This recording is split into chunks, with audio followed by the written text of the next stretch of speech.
ચોટીલાની પંચાળ ભૂમિની ધરામાં આવેલું સુપ્રસિદ્ધ પવિત્ર યાત્રાધામ જરિયા મહાદેવનું મંદિર પવિત્ર શ્રાવણ માસની શરૂઆત થઈ ગઈ છે, જેને લઈ શિવભક્તોમાં આનંદની લાગણી ફેલાઈ છે। ખળ ભણીને ખાખરા પાણાનું નહીં પાર, વગર દીવે વાળું કરે ઈ ભલો દેવકો પંચાળ। ચોટીલાથી 15 કિમી દૂર આવેલ ડુંગરોના ગાળામાં બિરાજમાન જરિયા મહાદેવનું મંદિર ભક્તોમાં શ્રદ્ધા અને આસ્થાનું કેન્દ્ર છે। ચોટીલાના પવિત્ર પંચાળની ધરામાં આવેલ માંડવ વનમાં વસ્તુ એવું પ્રખ્યાત સુપ્રસિદ્ધ જરિયા મહાદેવ મંદિર, જ્યાં કુદરતની રીતે ગુફાઓમાંથી સતત પાણી ઝરતું હોવાથી તેનું નામ જરિયા મહાદેવ કહેવાય છે।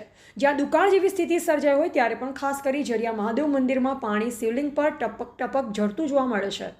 ત્યારે આ ગુફાઓની દિવાલોમાંથી શિવલિંગ પર થતા જળાભિષેકનું રહસ્ય કે સતત ઝરતું પાણી હજુ સુધી શોધી શકાયું નથી। જ્યારે અહીંયા પવિત્ર શ્રાવણ માસમાં ગુજરાતભરમાંથી શિવભક્તો દર્શન કરવા માટે આવતા હોય છે। ડુંગરાળ પ્રદેશમાં આવેલ જરિયા મહાદેવ મંદિર ભક્તોની આસ્થાના કેન્દ્ર સાથે ફરવાલાયક સ્થળ પણ બન્યું છે। અહીં આસપાસ કુદરતી લીલી હરિયાળી જોવા મળે છે, જ્યારે આ લીલોતરી આંખોને આકર્ષણ કરે છે। અને અહીંયા આજુબાજુના વિસ્તારમાં નાના મોટા ડુંગર આવેલ હોવાથી આ વિસ્તારમાં વાન્ય પ્રાણીઓના વસવાટ પણ અહીંયા જોવા મળે છે।